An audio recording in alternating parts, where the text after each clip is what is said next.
네, 절대 있어서는 안 될 제주항공 여객기 참사 179명의 사망자 또 2명의 부상자가 발생했습니다. 이 참사를 당연히 앞으로 우리나라 혹은 뭐 우리나라 아닌 전 세계 어디에서도 재현돼서는 안 될 텐데 과연 그러려면 이번 사고가 왜 이렇게 크게 됐는지 한번 살펴볼 필요가 있을 것 같습니다.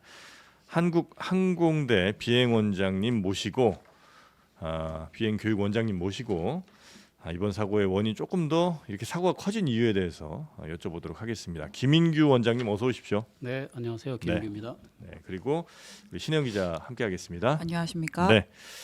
자, 뭐 여러 상황들에 대해서 네. 지금 이제 뭐 워낙 보도를 좀 많이 보셔서 이제 기본적으로는 다들 아시리라 생각합니다만 그래도 다시 한번 좀 정리 짧게 하고 네. 그다음에 사고가 이렇게 커진 원인에 대해서 정리를 좀 해보도록 하겠습니다. 네. 먼저 그 당시의 상황 우리 신혜영 기자께서 간략하게 네. 한번 정리를 좀 해주시겠습니까? 네, 일단 오늘 저희가 이제 원장님 모시고 크게 두 가지를 네. 중점적으로 여쭤본다고 생각하면 좋을 것 같아요. 그러니까 참사가 벌어졌을 당시의 상황에 좀 이해되지 않는 여러 가지 그 긴박했던 순간에 우리가 가질 수 있는 의문들 네. 그리고 이제 동체 착륙을 시도하고 나서 이제 콘크리트 둔덕과의 충돌 이후에 이제 폭발이 일어났잖아요. 이제 그 둔덕의 역할과 이것이 과연 참사를 키운 원인이 되었는가? 이 부분 두 가지를 좀 중점적으로 보면 될 것 같습니다. 네. 지금 국토부에서도 매일 브리핑을 하고 있고 여러 가지 이제 뭐 원인 조사가 이루어지는 가운데 여태까지 나온 그 참사 당시의 상황을 한 번 더 정리를 하려고 해요. 네. 저희가 이제 3D 그래픽을 통해서 당시 이 상황을 조금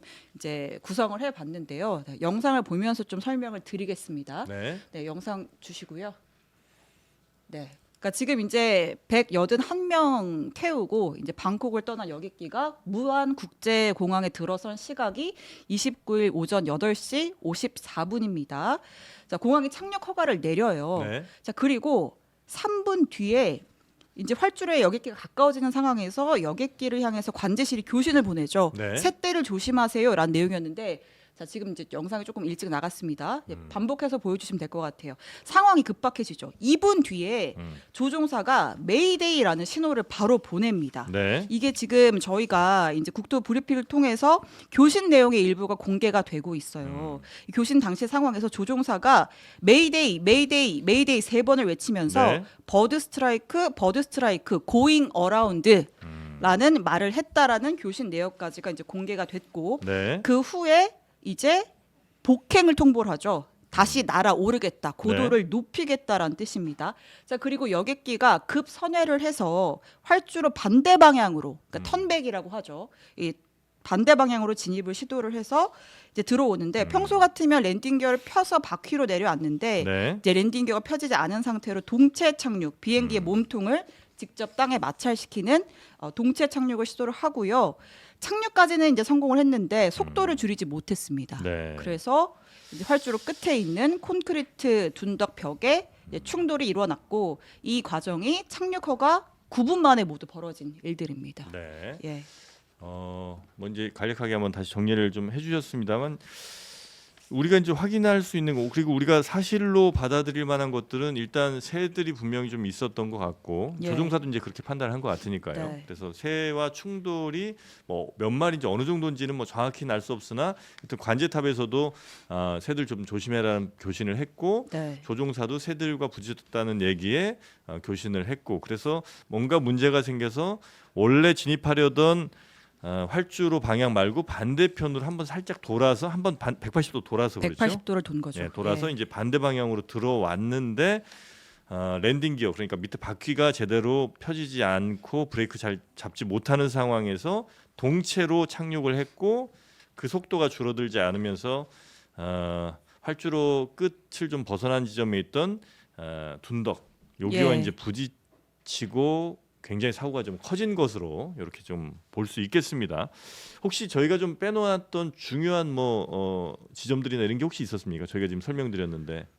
일단은 뭐 대체로 일치하는 것 같고요. 네. 근데 예. 이제 아까 그 그래픽을 보여주신 거를 보면은 네. 실제로 비행이 이루어지는 단계라든가 이런 걸 보면은 이 그래픽이 항공기가 예를 들면은 1차 착륙 허가를 받은 시점이나 이런 네. 것들이 훨씬 앞으로 당겨져야 됩니다. 예. 이게 활주로 상해에서부터 시작되기 때문에 네. 그렇게 되면 이제 그림 자체가 다 이렇게 좀 애매하게 되는데 지금 한 이 정도에서부터 착륙 허가를 받고 네. 그리고 뭐 조류 충돌하고 복행을 하고 이런 것들이 다 이루어져야 되는데 그러니까 네. 활주로 진입하기 한참 전에 당연히 그렇죠. 착륙 허가는 받는 예, 예. 것이고, 네. 네. 그리고 이제 활주로에 이제 근처로 이제 진입을 하게 된다는 거죠. 그 제가 왜 네. 그런 말씀을 드리냐면 네. 여기서 이제 복행을 하고 다시 돌아 나오는 이 과정까지가 예. 사실은 상당한 거리가 있는 거거든요. 예. 근데 만약에 관제 허가를 받고 그다음에 57분에 조류 충돌에 대한 주의를 받고 58분에 항공기 위치 송출이 종료됐다 그러면 예. 이미 벌써 조류 충돌이 됐다고 간주할 수 있거든요. 예. 네. 그럼 훨씬 이전이 되는 거죠.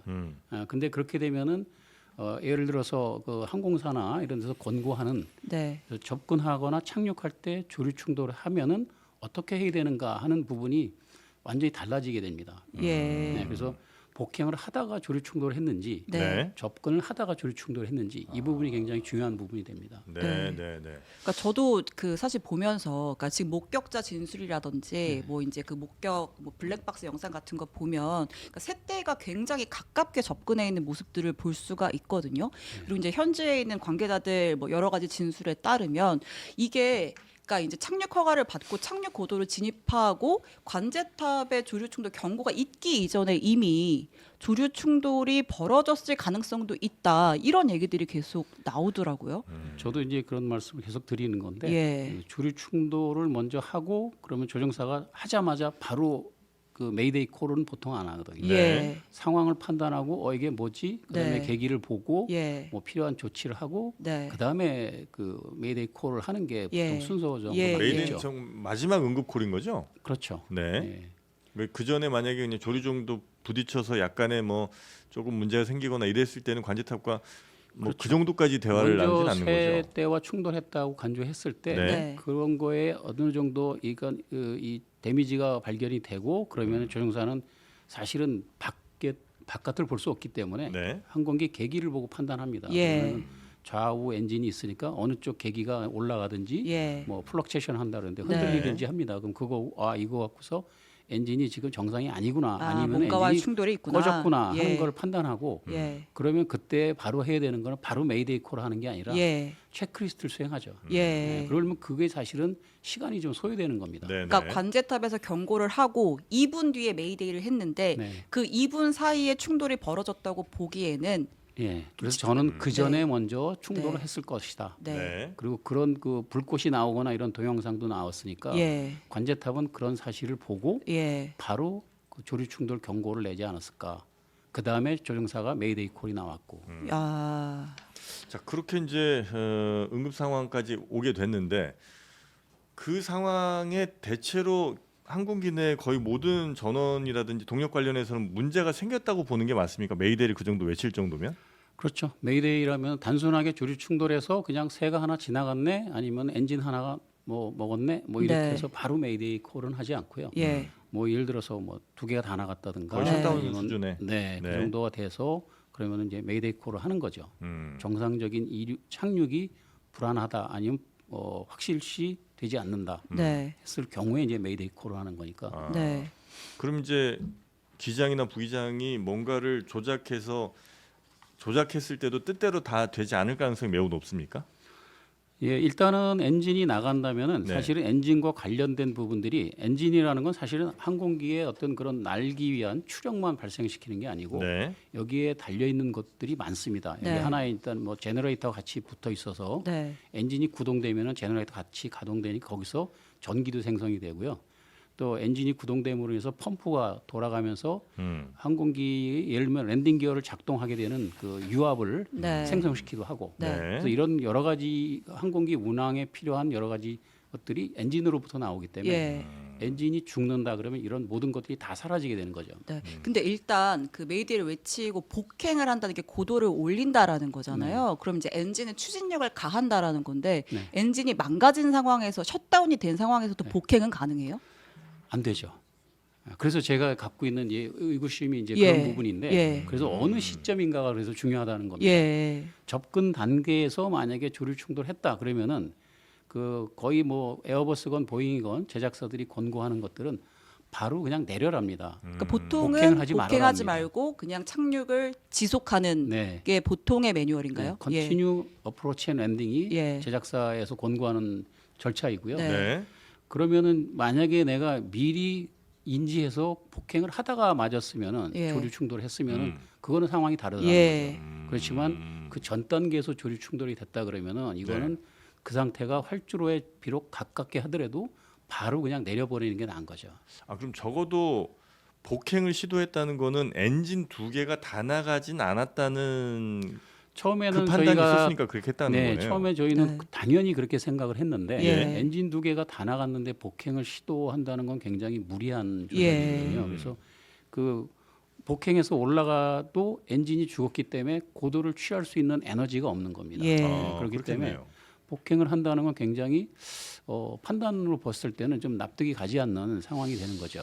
그래서 굉장히 그 시점이 중요하다고 제가 지금 말씀드리는 겁니다. 네, 네, 네, 네. 그럼 지금 현재 그거는 관제탑과의 뭐 교신으로 추정만 할 수 있는 거고 정확한 건 역시 블랙박스를 좀 봐야 알 수 있는 거예요. 그때 복행을 할 당시에 엔진이 얼마나 예, 있었는지. 가능합니다. 그러니까 그때 엔진이 그 구동되고 있는지 네. 작동하고 있는지를 볼 수 있고 그리고 보통 조류 충돌하게 되면 제일 먼저 나타나는 계기들이 있습니다. 네. 예를 들면은 엔진 그 배출가스 온도를 재는 EGT라는 계기가 있는데 그게 쫙 올라간다든가 어떤 정상적인 범위에서 갑자기 피크치를 딱 치게 된다든가 이런 네. 어떤 변화가 나타납니다. 그래서 그런 것들을 보고 요 시점에서 조류 충돌이 했구나 네. 하고 같이 비교해서 추정할 수 있죠. 자 이제 조류 충돌이 있었고 복행을 이제 했죠. 판단이 좀 예. 잘 못됐든 어쨌든 이제 복행을 하고 이제 동체 착륙을 시도를 한 거잖아요. 네.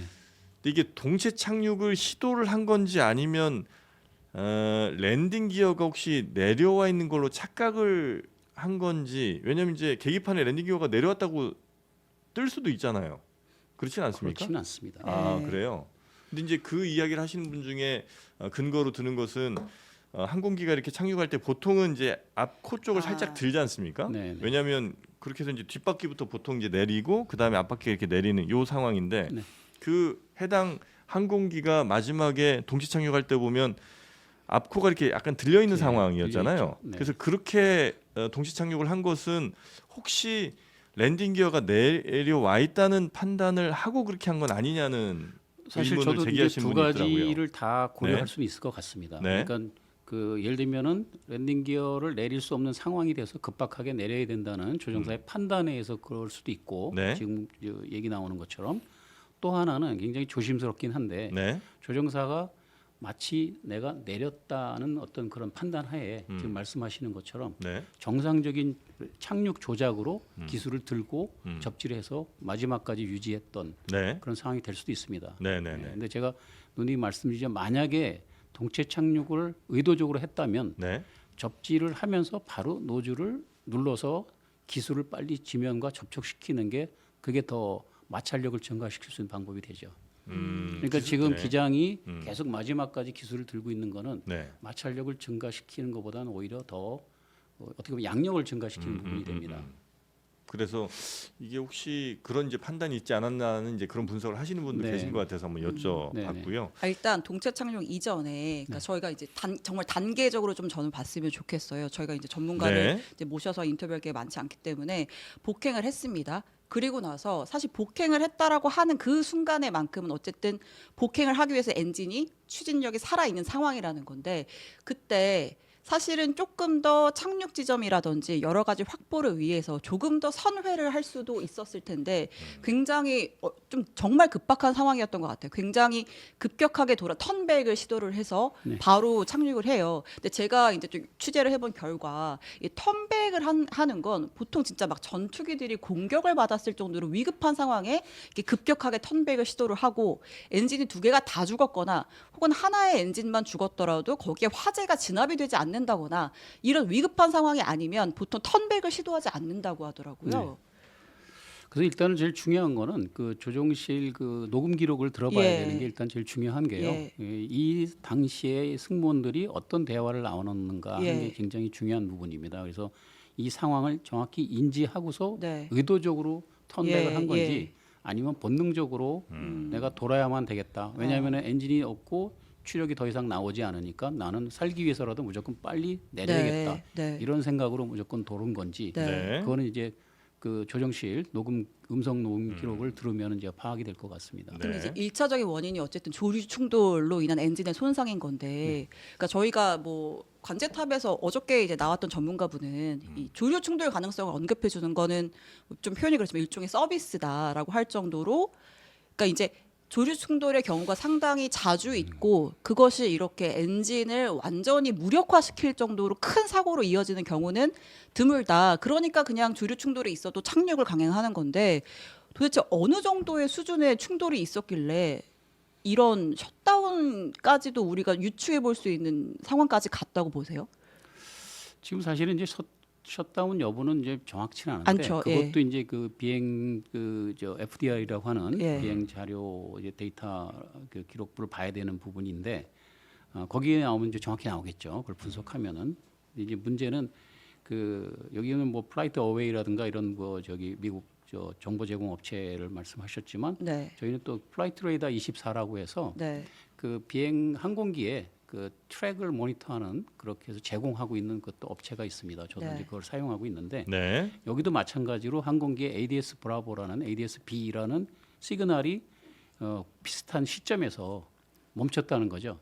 이거 이 ADS B라는 이 시그널은 항공기에 어떤 그 이 전원이 있어야지만 계속 시그널을 밖으로 보내주고 예. 그거를 받아서 그거를 항적을 이렇게 추정하는 거거든요.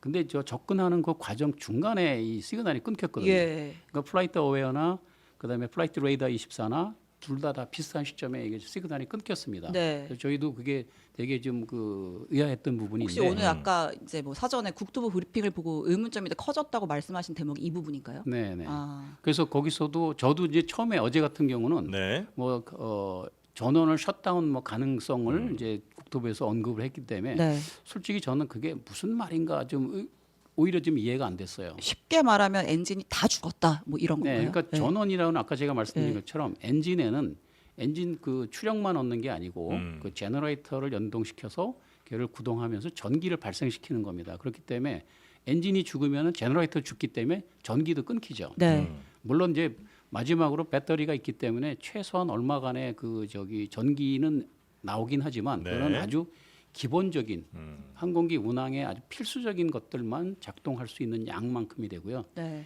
그래서 이 메이데이 콜하고 이런 것들도 사실은 하려면은 전원이 다 나갔다 그러면은 기장석에 있는 넘버원 라디오 하나로만 통화가 가능합니다. 예. 라디오가 보통 2개 내지 3개가 있는데 이렇게 다 나가서 배터리로만 운항을 할 경우에는 네. 1개 라디오만 됩니다. 그래서 만약에 조종사가 그나마도 여유가 있어서 스위치를 하고 넘버원 라디오로 이렇게 메이데이 콜을 했는지 네. 그런 여유까지 있었는지까지도 저는 사실 궁금한 거죠.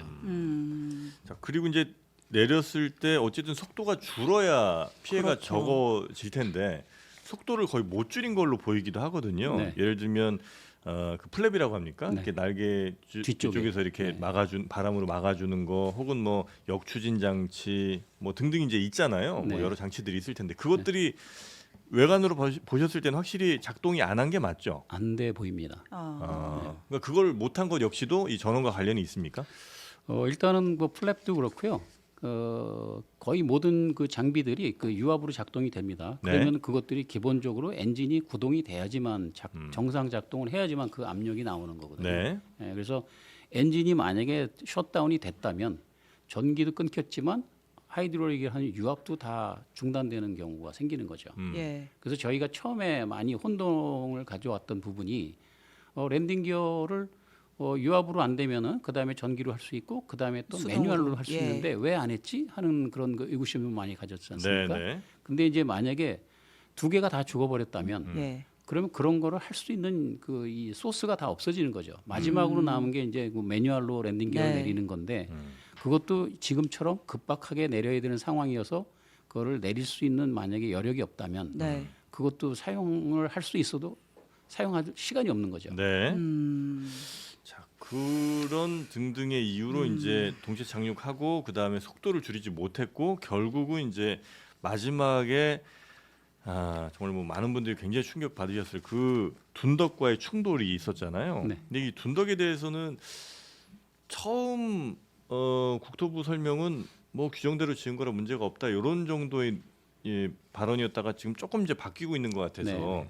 그 둔덕이라는 게 원래 공항마다 있을 수도 있고 없을 수도 있는 거예요? 아니면 이게 이 활주로 끝에 조금 더 넘어서더라도 있어서는 안 되는 구조물입니까? 일단 뭐 단적으로 얘기하면 있을 수도 있고 없을 수도 있습니다. 네. 대신 그 위치와 예. 그 사이즈는 좀 예. 달라야 되고요. 네. 거기에 관련된 규정들이 있으니까 그 규정에 부합하게 설치를 하거나 네. 그 위치를 거기다가 만약에 설치했다면은 이제 문제는 없는데 네. 지금 우리가 이제 무안공항을 들여다 봤을 때 거기에 그 어떤 규정에 부합하는가 하는 네. 이런 부분들을 좀 봐야 되는 게 있는 거죠. 네. 그러니까 지금 이번 참사의 경우에는 활주로, 그러니까 이제 동체 착륙을 하고 3분의 1 지점에 이제 역방향에서 동체 착륙을 했고, 그다음에 이제 오버런이 일어나면서 활주로에서부터 한 250m 정도 떨어져 있는 그 둔덕, 그 둔덕에 이제 세워진 게 그 우리가 방위각 지시 장치라고 하는 네, 로컬라이저. 로컬라이저. 그러니까 이제 활주로에서 딱 중앙 지킬 수 있도록 이제 네. 신호를 보내주는 이제 그런 장치인 거잖아요. 맞습니다. 네, 근데 지금 이게 지금 둔덕의 크기가 가로 40, 높이 2, 그다음에 두께 한 4m 정도 되는 콘크리트로 세워져 있단 말이에요. 네. 근데 이제 말씀하셨대로 이게 규정대로 지어졌느냐의 핵심은 두 가지인 것 같아요.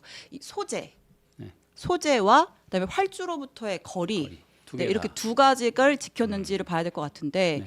그러니까 이제 사실 뭐 국토부의 브리핑에 앞서서 뭐 해외의 뭐 항공 전문가들이라든지 그러니까 이런 거를 참 본 적이 없다. 이런 좀 분석들이 있었단 말이에요. 그러니까 뭐냐면, 그러니까 실제로도 우리 국토부에 예규 항공장애물 관리 세부 지침이란 게 있습니다. 거기에 뭐라고 적혀 있냐면 이 로컬라이저 방위가 지시 장치는 부러지기 쉬운 장착대에 장착해야 된다. 왜냐하면 충돌에 대비해야 하기 때문이다. 라면서 이 부러지기 쉬운에 예로 드는 게, 예를 들면 플라스틱 같은 유연한 구조물에 지어야 한다라고 되어 있단 말이에요. 그러면 실제로 이렇게 콘크리트 둔덕을 쌓은 건 매우 이례적인 경우는 맞나요? 이례적이죠. 예. 네, 일단은 저희가 이제 그 기준을 좀 봐야 될 필요가 예. 있는데요. 네. 제가 이제 어제 뭐 방송에서 처음 이제 이 부분을 이제 언급을 했었는데, 예. 그 제가 이제 보게 된 부분들은 일단 저는 이제 그 국제민간항공 기구의 아이카오의 다큐멘트를 이제 먼저 보게 됩니다. 그래서 네. 이렇게 9157이라는 다큐멘트에 이런 관련된 규정들이 나와 있습니다. 네. 거기에 이제 RESA라고 해서 Runway and Safety Area 이렇게 되어 있어서 우리 말로는 보니까 활주로 종단 안전구역이라고 예. 네. 좀 번역은 해놨네요. 근데 그 일단은 그 아이카오 다큐멘트를 보면은 모든 아이카오 다큐멘트는 모든 규정을 두 개로 나눠집니다. 그러니까 예. 보통 SARPS라고 해서 SARPS입니다. 네. 그 스탠다드 앤 레커멘디드 프랙티스예요. 네. 그 스탠다드는 권고사, 그러니까 의무 사안입니다. 반드시 예. 지켜야 되는. 네. 그다음에 recommended practice는 권고. 말 그대로 권고. 그래서 의무 사항은 말 그대로 이거를 안 지키면은 안 위법이 되는 되는 거. 거고, 예. 권고 사항은 지키면 좋으나 안 지켜도 허용되는 이 네. 정도예요. 근데 예. 여기에 맞춰서 아까도 말씀하셨지만 또 다른 국토부 고시에는 공항 그다음에 비행장 시설 및 이착륙장 설치 기준이라는 국토부 고시가 있습니다. 네. 거기도 같은 내용이 있는데요. 예를 들면은 이 거기에 의무 사항에 관한 부분은 그 150m까지 허용합니다. 이런 어떤 그 이 안전 구역을 네. 여기까지는 안전하게 보장해야 된다. 네. 그다음에 권고 사항 하는 부분은 300m까지 연장이 됩니다. 이건 예. 권고 사항인 거죠. 네. 예. 그런데 무한은 지금 251m예요. 네. 그러면은 의무 사항에는 바깥에 있지만 권고 사항에는 포함이 됩니다. 저 가운데 있는 거죠. 예. 네, 그렇기 때문에 국토부의 이거는 적법하다고 얘기하는 거는 의무 사항은 아니지만 권고 사항이기 때문에 법으로 위반은 아니다 이런 얘기로 저는 이해가 됩니다. 그러니까 안전거리는 충분히 확보한 위치에 지었다. 이런 그러니까 정도인가요? 안전구역이라는 그 이 종단 안전구역은 네. 이 안에는 그 안전하지 않은 시설물을 설치하지 말아라. 안 된다는 예, 얘기예요. 예. 그러니까 그거는 우리는 그럼 여기서부터 150m 바뀌기 때문에 우리는 법을 위반하지 않았어 이런 내용인 거죠. 예, 예. 네. 그렇기 아니, 때문에 예. 그 말은 맞습니다. 예, 그 말은 맞는데 근데 우리나라의 그 아까 말씀드린 그 고시에는 정밀 접근 활주로의 경우 방위각 제공 시설 그 로컬라이저 이 설치되는 지점까지의 활주로 종단 안전 구역을 연장해야 된다 이렇게 돼 있습니다. 네. 그럼 연장하여야 된다는 얘기는 어떻게 보면 의무죠. 해야 되는 거죠. 예. 네. 그러면 아마 요거는 번역하는 과정에서 아마 예. 그런 거에 대한 신경 안 쓰고 했을 수도 있고 네. 말뜻만 보면 아무튼 의무적으로 들립니다. 예. 거기다가 요 법규의 요 고시의 22조 2항에 보면은 뭐 이렇게 생략하고 부러지기 쉬운 재질로 설치해야 된다 이렇게 돼 있어요. 네. 네. 그 얘기는 4m 콘크리트는 분명히 부러지기 쉬운 재질이 아니죠. 네. 그래서 이 두 가지만 갖고서도 사실은 국토부는 이거에 대한 부분이 적절한가, 적법한가를 떠나서 네. 적절한가에 대한 부분은 우리가 한번 숙고할 필요가 있다. 그러니까 저는 이게 이해가 잘 안 됐던 점은 그러니까 이런 안테나들이 당연히 필요할 거 아니에요. 필수적으로. 네, 필요합니다. 이게 그래서 뭐 높이라는 것도 기준이 당연히 있을 것이고 뭐 당연히 위치라는 게 필요하니까 위치라는 게 어디 있어야 된다는 게 필요하니까 있겠죠. 이것까지는 뭐 당연히 있어야 되라고 저도 생각을 하는데 네. 이렇게 튀어나온 그 높이 쌓은 콘크리트가 아무리 안전구역 조금 더 벗어난 지역이라 하더라도 항공기가 그 활주로에 진입하거나 혹은 이제 이륙하다가 어떤 이유로 이륙 못하고 더 앞으로 나갈 수도 있는 거잖아요. 네. 그런 경우에 생각을 해보더라도 이런 친구는 있으면 활주로에 안 될 것 같은 느낌이에요. 활주로를 벗어나서 어느 정도 길이라 하더라도 네. 그래서 아마 그 재질 뭐 부러질 수 있는 뭐 예를 들면 플라스틱이든 뭐 이런 재질로 만드는 이유가 그런 것 같은데 이게 뭐 보실 수 있을지 모르겠는데 이게 네? 이제 해외에 설치된 네, 네, 네. 자료입니다. 한번 위로 들어주시면 네. 그래도 저희가 조금 뭐 화면에 수 있을까요? 잡힐 수 있을 것 같아요. 네. 뭐 크진 않지만. 네, 한번 제가 한번 네, 들어보겠습니다. 네, 네, 네, 될지 모르겠습니다만 네. 네, 이게 이제 해외 상황이라는 거죠. 해외에서는 네. 대략 요 정도로 그러니까 밑에 있는 콘크리트 구조물 없이 높거나 안테나만 낮게 올리는 하고 네. 기둥 자체를 올리는 거죠. 예, 네, 네, 네, 예, 예. 이렇게 그때면- 만들면 네. 만약에 만에 하나 항공기가 충돌하더라도 충돌하더라도 이거를 치고 지나가죠. 그렇죠. 항공기에 큰 충격 없이 네. 이게 저는 상식적으로 맞는 것 같거든요. 네, 네. 근데 이렇게 콘크리트에 흙벽까지 쌓은 이유는 예를 들어 뭐 태풍이 불거나 뭐 무슨 등등의 이유로 얘 또 휘어지거나 또 조금 뭐 손상 나면 다시 또 고쳐야 되고 개보수해야 되고 하니까 그게 귀찮아서 이렇게 콘크리트로 때려 박은 건지 그게 일단은 예. 이렇게 봐야 됩니다. 이게 그 정밀 접근하는 네. 기기 접근 시설은 글라이스롭과 로컬라이저가 있습니다. 예. 그러니까 글라이스롭이라는 건 수직 부분을 안내해 주는 겁니다. 네. 상황을. 각도와 관련된 거죠. 네, 예. 음. 그리고 로컬라이저는 수평 부분을 네. 안내해 줍니다. 네. 근데 이제 요 안테나들이 어디 있냐면 음. 글라이스롭은 수직적인 거는 예. 접근하는 활주로 여기 접지 지점 쪽에 설치되어 있습니다. 그래서 그걸 따라서 활주로 쪽으로 올 수 있게 대신 요 로컬라이저는 활주로 반대편에 있어요. 네. 거기서부터 끝부분. 이렇게 네. 그렇기 때문에 위치가 다릅니다. 네. 그래서 지금과 같이 이쪽에 있는 거는 사실은 제로원으로 접근하는 활주로 네. 지금 반대니까 원라인이죠. 네. 그쪽으로 들어오는 항공기의 정밀 접근을 위해서 설치해 놓은 겁니다. 그러니까 이 위치의 안테나는 분명히 필요한데 네.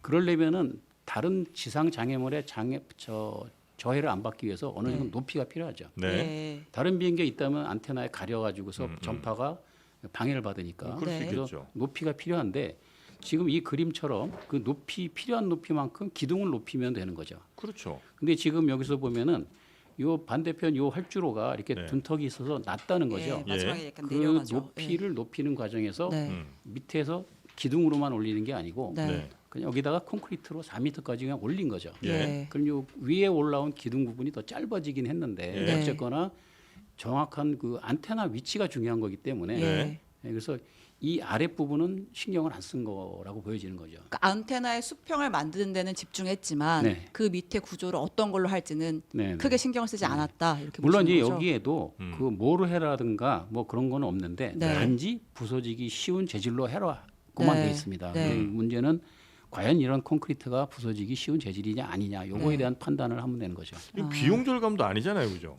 이게 훨씬 더 비용 많이 들 텐데. 이게 더 들 수는 있습니다. 그렇게 한데 꼭 비용만이라고 저는 생각은 뭐 안 하였는데 네. 아마 여기까지는 아마 생각이 안 미치지 않았을까 아. 뭐 이렇게 좀 판단이 됩니다.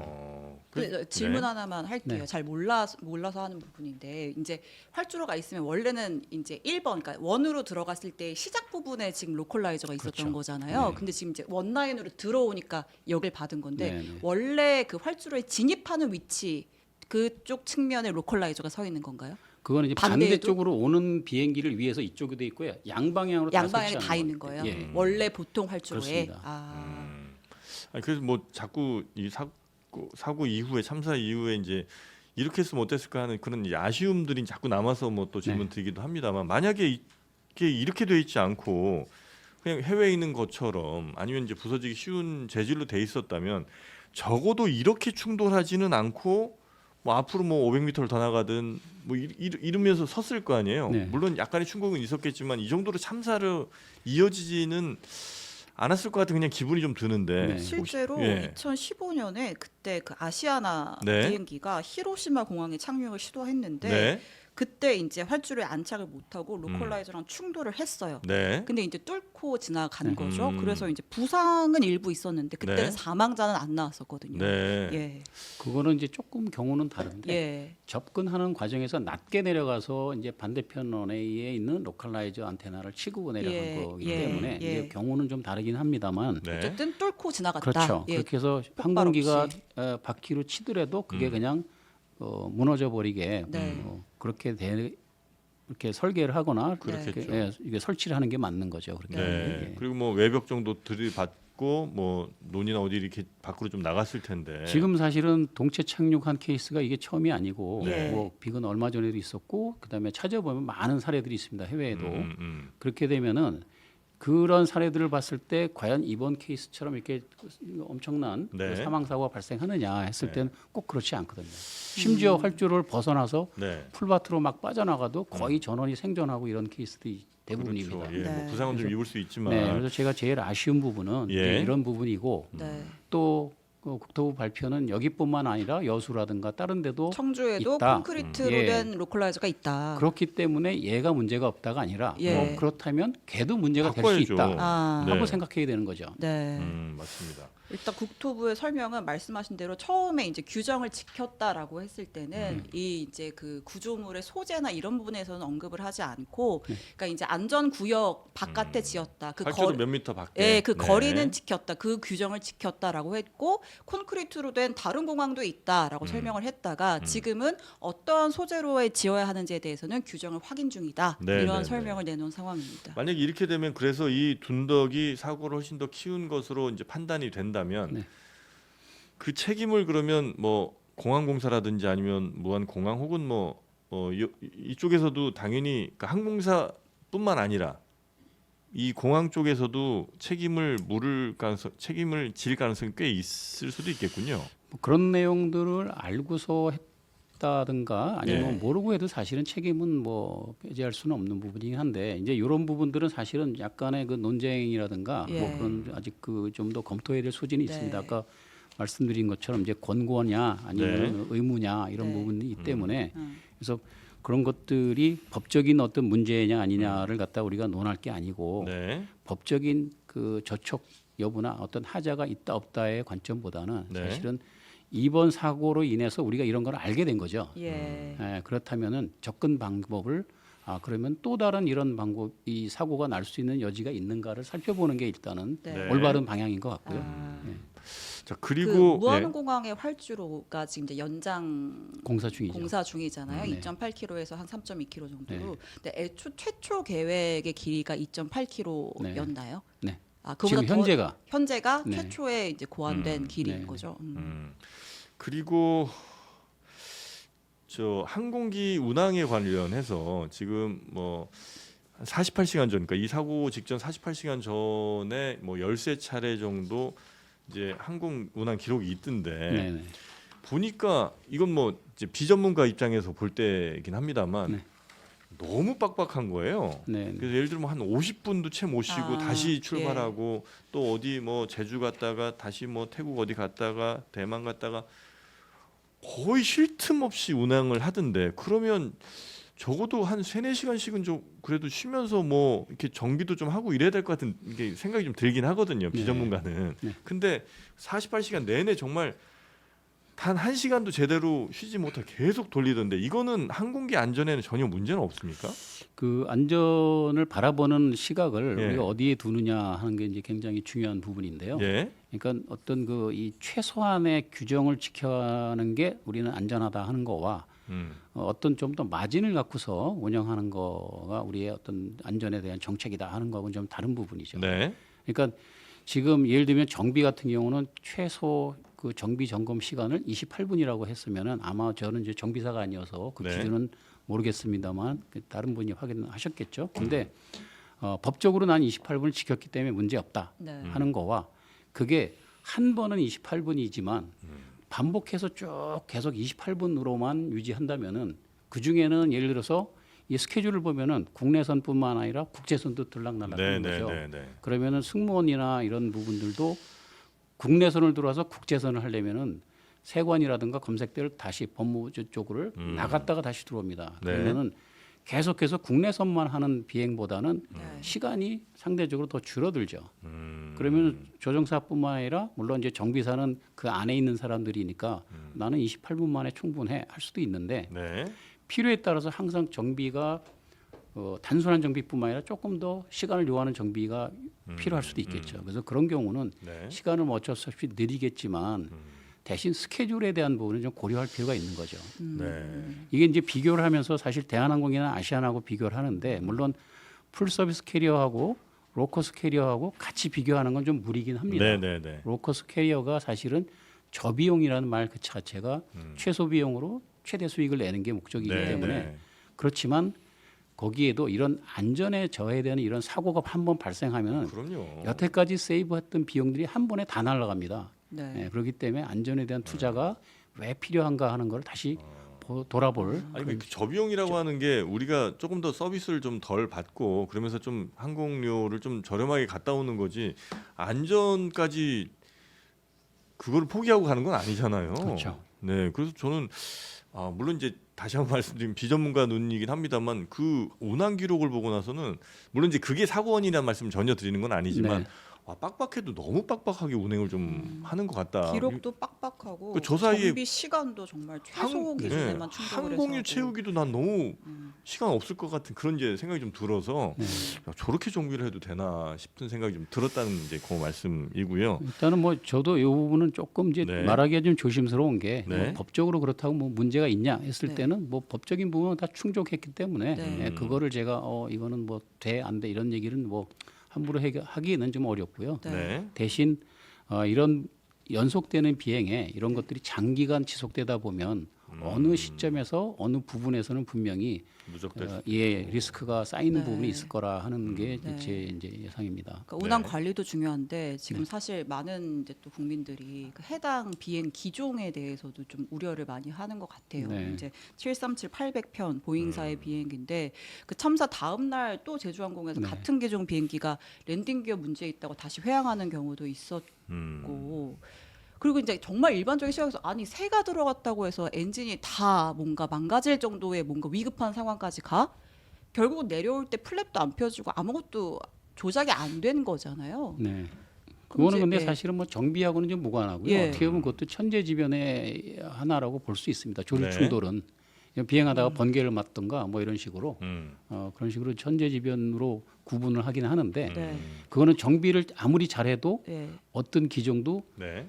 조류 생길 수 있는 충돌이 문제다. 되면은 발생할 수 있는 사고입니다. 네. 예. 근데 이제 거기에 대해서 만약에 어떤 그 랜딩 기어가 작동을 했는데 안 내려왔다. 이런 거는 이제 정비 쪽을 들여다볼 필요는 있는데 네. 뭐 조류 충돌로 엔진이 다 두 개가 한꺼번에 다 죽었다. 이 그거는 737, 뭐- 800이 예. 737 전에 이제 문제 좀 여러 번 됐었던 맥스랑 네, 같은 라인의 저 기종입니까? 그렇죠. 예. 그 이게 737이 이제 네. 그 100부터 해서 그 500까지는 이제 클래식 그 원래 오리지널이고요. 네. 다시 600부터 이제 800, 900까지는 이제 이 NG라고 합니다. 뉴 제너레이션이라고. 네. 그 이후에 나온 버전들이 이제 맥스 버전이 되는 거 최신형이 됩니다. 그렇죠.